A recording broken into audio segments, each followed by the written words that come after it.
ಇವ್ರು. ಅದಕ್ಕೆ ಈ ಥರ ಭಿಕ್ಷೆ ಬೇಡೋದು ನಾಚಿಕೆ ಆಗಲ್ವಾ ನಿಮಗೆ ಅಂತ ಕೇಳಕ್ಕೆ. ನಾಚಿಕೆ ಅಲ್ಲ ಸರ್, ಯಾಕೆ ಯಾರು ಯಾರು ನೀನು ಆರ್ ಟಿ ಐ ಕಾರ್ಯಕರ್ತ ಆಗಿ ಏನು ಕಿಸಿತೀಯಪ್ಪ ಮತ್ತೆ ಅಫಿಸಿಯಲ್ಗಳ ಹತ್ರ ದುಡ್ಡು ವಸೂಲು ಮಾಡೋನು. ಆರ್ ಟಿ ಐ ಕಾರ್ಯಕರ್ತನ ಕೆಲಸನ ಇದು? ನೀನೇನು ಭ್ರಷ್ಟಾಚಾರದ ಮುಕ್ತ ಹೋರಾಟ ಮಾಡ್ತೀಯಾ ಇಲ್ಲ ವಸೂಲಿಗೋಸ್ಕರ ಆರ್ ಟಿ ಐ ಸಂಘ ಕಟ್ಟಿದ್ಕೊಂಡಿದ್ಯಾ? ನಾವು ಆ ರೀತಿ ಯಾವುದೋ ಒಂದು ಫಂಕ್ಷನ್ ಬಗ್ಗೆ ನಾವು ರಿಯಲ್ ಆಗಿ ಹೇಳಯ್ಯ, ನೀನು ಯಾವ ಸ್ಟ್ಯಾಟ್ಯುಟರಿ ಫಂಕ್ಷನ್ ಯಾಕೆ ಮಾಡ್ತೀಯ ನೀನು ಅಧಿಕಾರಿಗಳ ಹತ್ರ ದುಡ್ಡು ವಸೂಲು ಮಾಡಿ? ಯಾರು ಶಶಿಧರ್ ಅಂತನಾ? ಹೌದ್ರಿ. ಸರ್ ನಮಸ್ಕಾರ, ನಾನು ಕುಣಿಗಲ್ಲು ಮುನ್ಸಿಪಲ್ಲಿಂದ ರಮೇಶ್ ಅಂತ. ಹಾಂ ಹೇಳಿ ಹೇಳಿ. ಅದೇ ನಮ್ಮ ಮೇಡಮ್ ಅವ್ರಿಗೆ ಫೋನ್ ಮಾಡಿದ್ರಂತೆ ನೀವು. ಹೌದು. ಅದೇ ನನಗೆ ಒಂದು 5,000 ಹಾಕಕ್ಕೆ ಹೇಳಿದರು. ನಾನು ಕೇಳಿರೋದು 10,000. ಹಾಗಂದ್ರೆ ಹಾಕಿ, ಇಲ್ಲ ಅಂದ್ರೆ ಬೇಡ ಸರ್ ನನಗೆ ದಯವಿಟ್ಟು. ಹೌದಾ? ಏನು ಕಾರ್ಯಕ್ರಮ ಸರ್ ಅದು? ನಮ್ಮದು 10ನೇ ವಾರ್ಷಿಕೋತ್ಸವ ಮತ್ತು ಹಿರಿಯರ ಸನ್ಮಾನ ಸಮಾರಂಭ. ಆ್ಯಕ್ಚುಲಿ ಲಾಸ್ಟ್ ಮಂತ್ ಇದು ಪ್ರೋಗ್ರಾಮು ತಿಳಿಸಿ ಕೊಟ್ಟಿದೆ ಮೇಡಮ್ಗೆ. ಹಾಂ ಹೌದಾ? ದಯವಿಟ್ಟು. ಏನು ಕಾರ್ಯಕ್ರಮ ಸರ್? 10ನೇ ವಾರ್ಷಿಕೋತ್ಸವ ಮತ್ತು ಹಿರಿಯರ ಸನ್ಮಾನ ಸಮಾರಂಭದ್ದು. ಹೌದು. ಏನು ಸಂಘ, ಏನು ಸಂಘ ಅದು? ನಮ್ಮ ಸಂಘಟನೆ RTI ಕುಗ್ಲೂರು. ಎಲ್ಲಿ ಸರ್ ಕಾರ್ಯಕ್ರಮ ಇರೋದು? ನಮ್ಮ ತುಮಕೂರಲ್ಲಿ ಜಿಲ್ಲಾ ಮಟ್ಟದಲ್ಲಿ ಇಟ್ಕೊಂಡಿರೋದು. ಹೌದಾ? ಪ್ರಕಾಶ್ ಲಾಲ್ ಕಡೆ. ಹೌದು. ಯಾವತ್ತು ಸರ್ ಕಾರ್ಯಕ್ರಮ ಇರೋದು? ನಾಳೆ ಬೆಳಗ್ಗೆ 10ರಿಂದ 2 ಗಂಟೆವರೆಗೂ ಇದೆ. ಹೌದಾ? ಹಿರಿಯರಿಗೆ ಸನ್ಮಾನ ಸಮಾರಂಭ ಇದೆ. ಹೌದಾ? ಎಲ್ಲಿ ಸರ್ ಅದು ಕಾರ್ಯಕ್ರಮ? ಅಲ್ಲಿಗೆ ಬಂದ್ಬಿಡ್ತೀವಿ. ಪ್ರಕಾಶ್ ಲಾಜ್. ಹಾಂ, ಪ್ರಕಾಶ್ ಲಾಜ್. ಪ್ರಕಾಶ್ ಅಲ್ಲ, ಪ್ರಕಾಶ್ ಲಾಜ್ ಮುಂದ್ಗಡೆ ಒಂದು ಇದಿದೆ ಅಲ್ಲ. ಎಲ್ಲಿ ಸರ್? ಗ್ರೌಂಡು ತುಮಕೂರಲ್ಲಿ, ನಮ್ಮ ತುಮಕೂರಲ್ಲಿ ಸರಸ್ವತಿಪುರಂ ಲೇಔಟ್. ಸರಸ್ವತಿ ಲೇಔಟಲ್ಲಿ ಗ್ರೌಂಡ್ ಅಲ್ಲ? ಹೌದು ರೀ. ಅದೇ ಲೊಕೇಶನ್ ಹಾಕ್ಬಿಟ್ರೆ ನಾನು ಅಲ್ಲೇ ತುಮಕೂರಲ್ಲೇ ಇರೋದು, ಅದಕ್ಕೋಸ್ಕರ ಅಲ್ಲೇ ಬಂದುಬಿಡ್ತಿದ್ವಿ. ಗೊತ್ತಿಲ್ಲ ಕರೆಕ್ಟ್. ಓಕೆ ಬನ್ನಿ, ಏಕೆಂದರೆ ಸ್ವಲ್ಪ ಪರ್ಚೇಸಿಂಗ್ ಕಳಿಸಿದ್ದೀವಿ. ಅದರಿಂದ ಮೇಡಮ್ಮು ನಮ್ಗೆ ಎಷ್ಟು ತಿಳಿಸಿದ್ರು? ನಾ 10,000 ಕೇಳಿದ್ದೆ, ನಿಮ್ಗೆ ಎಷ್ಟು ತಿಳಿಸಿದ್ದೀವಿ? 5 ಹೇಳಿದ್ದಾರೆ. ಒಂದು 10,000 ರೂಪಾಯಿ ನಾನು ಕೇಳಿದ್ರು. ಕೊಡಿ ಮೇಡಮ್, ಫೋನ್ ಕೊಡಿ, ನಾನು ಮಾತಾಡ್ತೀನಿ. ಮೇಡಮ್ ಅವ್ರು ಫೋನ್ ತೆಗಿತಲ್ಲ ನಂದು, ಏಕೆ? ಇಲ್ಲ ಮೇಡಮ್ ಇಲ್ಲಿಲ್ಲ, ನನಗೆ ಫೋನ್ ಮಾಡಿ ಹೇಳಿದ್ರು ಅಷ್ಟೇ. ಹೌದಾ? ಹಾಂ. ನಿಮ್ಮದು ವಾಸ ಎಲ್ಲಿ? ತುಮಕೂರಾ? ಹೌದು ರೀ. ಹೌದಾ? ಸರಿ, ಅದು ಲೊಕೇಶನ್ ಕಳಿಸಿದ್ರೆ ಬೆಳಿಗ್ಗೆ ಅಲ್ಲೇ ಬಂದು ತಲುಪಿಸ್ತೀನಿ ಸರ್, ನನಗೆ ಹೇಳಿರೋಷ್ಟು.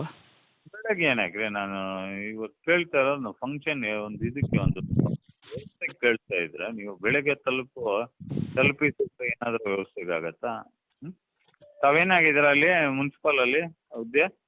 ಸರ್ ನೀವು ಹಿಂಗೆ ಸುಮ್ಮನೆ, ನಾನು ಒಬ್ಬ ಆರ್ ಟಿ ಐ ಕಾರ್ಯಕರ್ತ. ಓಕೆ. ಅದಕ್ಕೆ ಹೇಳಿದರು ನನಗೆ. ಹಾಂ ಹಾಂ ಹಾಂ. ಹಾಂ, ನೀವೇನೇನು ಆರ್ ಟಿ ಐ ಆಗ್ತೀರಿ? ಕಾರ್ಯಕರ್ತರ ಅಂತ ನನ್ಗೆ ಗೊತ್ತಾಯಿತು. ಏಕೆ ಸುಳ್ಳೆಲ್ಲ ಯಾಕೆ ಹೇಳ್ತೀರಾ ಸಾಹೇಬ್ರೆ? ಹಾಂ, ಏನಂತೆ ಸುಳ್ಳು ಹೇಳಬೇಕು? ಅಲ್ಲ, ನೀವೇನಾಗಿದ್ದೀರಾ ಆಫೀಸಲ್ಲಿ? ನಾನು ಆರ್ ಟಿ ಐ ಕಾರ್ಯಕರ್ತ. ಅದೇ ರೀ, ಆಫೀಸಲ್ಲಿ ವರ್ಕ್ ಮಾಡೋದ ಇದರಲ್ಲಿ? ಇಲ್ಲ, ನಾನು ಆರ್ ಟಿ ಐ ಸಂಘಟನೆಯ ಪ್ರಾಮಾಣಿಕ ಸಂಘಟನೆಯ ರಾಜ್ಯಾಧ್ಯಕ್ಷ HG ರಮೇಶ್ ಅಂತ. HG ರಮೇಶ್ ಅವರಾ? ಹಾಂ. ಹೇಳಿ ಹೇಳಿ ಅವರು. ಅದಕ್ಕೆ ಈ ಥರ ಭಿಕ್ಷೆ ಬೇಡೋದು ನಾಚಿಕೆ ಆಗಲ್ವಾ ನಿಮಗೆ ಅಂತ ಕೇಳಕ್ಕೆ. ನಾಚಿಕೆ ಅಲ್ಲ ಸರ್, ಯಾಕೆ ಯಾರು ನೀನು ಆರ್ ಟಿ ಐ ಕಾರ್ಯಕರ್ತ ಆಗಿ ಏನು ಕಿಸಿತೀಯಪ್ಪ ಮತ್ತೆ ಅಫಿಸಿಯಲ್ಗಳ ಹತ್ರ ದುಡ್ಡು ವಸೂಲು ಮಾಡೋನು. ಆರ್ ಟಿ ಐ ಕಾರ್ಯಕರ್ತನ ಕೆಲಸನ ಇದು? ನೀನೇನು ಭ್ರಷ್ಟಾಚಾರದ ಮುಕ್ತ ಹೋರಾಟ ಮಾಡ್ತೀಯಾ ಇಲ್ಲ ವಸೂಲಿಗೋಸ್ಕರ ಆರ್ ಟಿ ಐ ಸಂಘ ಕಟ್ಟಿದ್ಕೊಂಡಿದ್ಯಾ? ನಾವು ಆ ರೀತಿ ಯಾವುದೋ ಒಂದು ಫಂಕ್ಷನ್ ಬಗ್ಗೆ ನಾವು ರಿಯಲ್ ಆಗಿ ಹೇಳಯ್ಯ, ನೀನು ಯಾವ ಸ್ಟ್ಯಾಟ್ಯುಟರಿ ಫಂಕ್ಷನ್ ಯಾಕೆ ಮಾಡ್ತೀಯ ನೀನು ಅಧಿಕಾರಿಗಳ ಹತ್ರ ದುಡ್ಡು ವಸೂಲು ಮಾಡಿ? ಏನಕ್ಕೆ ಮಾಡ್ತೀಯ ನೀನು? Hello hello mister Shashidhar. ಹೇಳಿ ಹೇಳಿ ಹೇಳಿ. ಹಾಂ ಹೇಳು, ಏನಕ್ಕೆ ಕಾರ್ಯಕ್ರಮ ಮಾಡ್ತೀಯ? ಭ್ರಷ್ಟಾಚಾರನ ದೊಡ್ಡದು ಮಾಡೋದಕ್ಕಾ ಆರ್ ಟಿ ಐ ಸಂಘ ಕಟ್ಕೊಂಡಿರೋದು ನೀನು? ಅಲ್ಲ, ಹೇಳು. ಅಲ್ಲ ರೀ, ಹೇಳು ಹೇಳು. ಅದನ್ನೇ ಅಲ್ಲ ಅಲ್ಲ ಬೇಡ, ಅದೇನು ಅಂತ ಹೇಳುಪ್ಪ. ಎಷ್ಟು ಜನದ ಹತ್ರ ವಸೂಲು ಮಾಡಿದ್ಯಾ ಇಲ್ಲಿವರೆಗೂ ನೀನು? ಬಿಡಯ್ಯ ಬಾಯಿ, ಎಷ್ಟು ಜನದ ಹತ್ರ ವಸೂಲು ಮಾಡಿದ್ಯಾ? ಹಲೋ ಹಾಂ ಸರ್, ನಮಸ್ತೆ. ಯಾರು ಮಾತಾಡ್ತಾ ಇರೋದು? ಅಶೋಕ್ ಅಂತ. ಅಶೋಕ್? ಹಾಂ, ತಾವೇನಾಗಿದ್ದೀರಿ ಈ ಸಂಘಟನೆಯಲ್ಲಿ? ತಮ್ಮದು ಯಾವ ಸಂಘಟನೆ ಸರ್? ನಾವು ರಾಜ್ಯ ಮಾಹಿತಿ ಹಕ್ಕು ಮತ್ತು ಸಾಮಾಜಿಕ ಕಾರ್ಯಕರ್ತರ ವೇದಿಕೆ ಅಂತ. ಹೌದು. ಹಾಂ. ಕರ್ನಾಟಕದಲ್ಲಿ 101 ಸಂಘಟನೆ ಇದೆ. ಎಲ್ಲಿ? ಕರ್ನಾಟಕದಲ್ಲಿ. ಹೌದು. ಹೌದು. ನಿಮ್ದು ಯಾವ ಸಂಘಟನೆ? ವಸೂಲಿ ಸಂಘಟನೆನಾ? ತಮ್ದು ಏನು ಅನ್ಕೊಂಡ್ರೆ ಅದೇ ಸರ್. ಹ್ಞೂ, ನಾವು ಅನ್ಕೊತಾ ಇದೀವಲ್ಲ, ನೀವ್ದು ಇದೇ ಸಂಘಟನೆ ಅಂತ ಅನ್ನೋದಕ್ಕೆ ಈಗ ಗೊತ್ತಾಗ್ತಾ ಇದೆ. ನೀವು ದುಡ್ಡು ಕೇಳ್ತಾ ಇರೋದಕ್ಕೆ ನಮ್ಮ ಹತ್ರ ರೆಕಾರ್ಡ್ ಇದೆ, ಆಯ್ತಾ? ನೀವು ವಸೂಲಿಕೋರರು, ಭ್ರಷ್ಟಾಚಾರನ ಜಾಸ್ತಿ ಮಾಡೋರು ಅಂತ. RTI ಸಂಘಟನೆ ಅಂತಂದ್ರೆ ಏನರ್ಥ? Right to information. ಹಾಂ, ಏನದಕ್ಕೆ? ಏನದು ಹಂಗಂದ್ರೆ ಏನು? ಕಾರ್ಯಕರ್ತ ಅಂದ್ರೆ ಹಾಂ, RTI ಸರ್ಕಾರಕ್ಕೆ ಯಾರು ವಸೂಲಿ ಇದು ಮಾಡ್ತಾರೆ ಕಟ್ತಾರೋ ಟ್ಯಾಕ್ಸು, ಹಾಂ, RTI ಕಾರ್ಯಕರ್ತ ಯಾರಾದ್ರೂ ಮಾಡ್ಬೋದಲ್ಲ ಇಡೀ ಇಂಡಿಯಾದಲ್ಲಿ? ನಾಗರಿಕ ಮಾಡುವಂಥದ್ದು. ಹಾಂ, ಆಯ್ತಾ? ಇಲ್ಲ ಈಗ ನೀನು ಸಂಘ ಕಟ್ಟಿರೋದು ಏನಕ್ಕೆ ಹೇಳಪ್ಪ? ಆಯ್ತು. ಸಮಾಜ ಸೇವೆ ಮಾಡಕ್ಕೆ ಪಬ್ಲಿಕ್ ಸರ್ವೆಂಟ್ ನೀವು. ಹಾಂ, ಏನು ಈಗ ಇದು ಪಬ್ಲಿಕ್ ಸರ್ವೆಂಟಾ? ಅದು ಹಣ ವಸೂಲು ಮಾಡಿ ಮಾಡೋದು? ಇಲ್ಲ ಸರ್, ಹಾಗಾದ್ರೆ ನೀವೆಲ್ರಿಗೂ ಹೇಳ್ಬೇಕಲ್ಲ, ದೊಡ್ಡವ್ರಿಗೆಲ್ಲ. ಹೇಳ್ತೀವಿ, ಸಿಕ್ಕಾಕೊಂಡವ್ರು ಎಲ್ಲರಿಗೂ ಹೇಳ್ತಾ ಇದೀವಿ. ಈಗ ನೀವು ಸಿಕ್ಕಾಕೊಂಡಿದ್ದೀರಿ, ಹೇಳ್ತಿದೀವಿ. ನಾಳೆ ಬೆಳಿಗ್ಗೆ ಬಂದು ಕಂಪ್ಲೇಂಟು ಕೊಡ್ತೀವಿ SP ಹತ್ರನೇ, ಆಯ್ತಾ? ನೀವು ಫೈರ್ ಮಾಡಿ ಇದು ಮಾಡಿ ನಿಮ್ಮ ಹೆಸರು ಇದು ಮಾಡ್ಕೊಂಡು ಏನು ಮಾಡಿದ್ರೆ ಯಾವ ಪ್ರೂಫ್ ಬರುತ್ತೆ, ಕೋರ್ಟ್ಗೆ ಹೋಗ್ತೀವಿ. ಹೋಗಿ, ತೊಂದರೆ ಇಲ್ಲ. ಈಗ ಪ್ರೂಫ್ ಬಂದಿದೆ, ನಮ್ದು ಬಂದ್ರೆ ನಮ್ದು ಹಿಡೀರಿ, ಆಯ್ತಾ? ಇಂಥ ಅಲ್ಕ ಕೆಲಸಗಳನ್ನ ಮಾಡೋದನ್ನ ಫಸ್ಟ್ ನಿಲ್ಲಿಸಿ. ಅದಕ್ಕೆ ವಜಾ ಮಾಡಿ ಬಿಸಾಕ್ತಾ ಇದ್ದಾರೆ ಅರ್ಜಿಗಳನ್ನ. ಸಾವಿರಾರು ಅರ್ಜಿಗಳು ನಿಮ್ಮಂಥವ್ರು ಹಾಕ್ತಿದ್ದಾರೆ ಅಂತ, ಆಯ್ತಾ? ನಿಮ್ಮಂತ ಇಂಥ ಅಟ್ಟಸ್ತ ಕೆಲಸಗಳು ಮಾಡ್ತಿರೋದ್ರಿಂದನೇ ಈ ತರ ಆಗ್ತಾ ಇರೋದು ದೇಶದಲ್ಲಿ. ಭ್ರಷ್ಟಾಚಾರ ನಿಲ್ಲಿಸಿ ಅಂತ ಹೇಳ್ಬಿಟ್ಟು RTI ಕಾಯ್ದೆ ತಂದ್ರು. ನಿಮ್ಮಂಥವ್ರು ಅದನ್ನ ದುರುಪಯೋಗ ಮಾಡ್ಕೊಳ್ಳೋದಕ್ಕೆ, ಹೊಟ್ಟೆಪಾಡಿಗೆ ಜೀವನ ಮಾಡೋದಕ್ಕೆ ಈ ಕೆಲಸ ಮಾಡ್ತಾ ಇದ್ದೀರಿ. ಜೀವನ ಮಾಡೋದಕ್ಕೆ ಬೇಕಾದಷ್ಟು ಕೆಲಸ ಇದಾವೆ.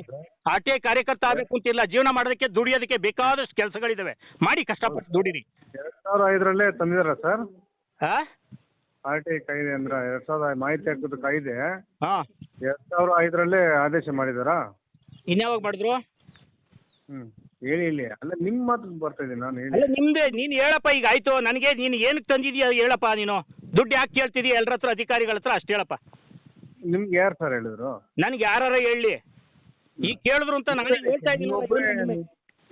ಸರ್ ನಿಮ್ಮ ಮಾತು ಕೇಳಿ. ಹಾಂ, ಈಗ ನಿಮ್ಮ ಹೆಸರು ಹೇಳ್ಕೊಂಡು ಏನು ರಮೇಶ ಏನು ಅಂತ ಹೇಳಿದ್ರಲ್ಲ ತಾವು? ಆಯ್ತು, ಏನೋ ಹೇಳಿ ಇವಾಗ.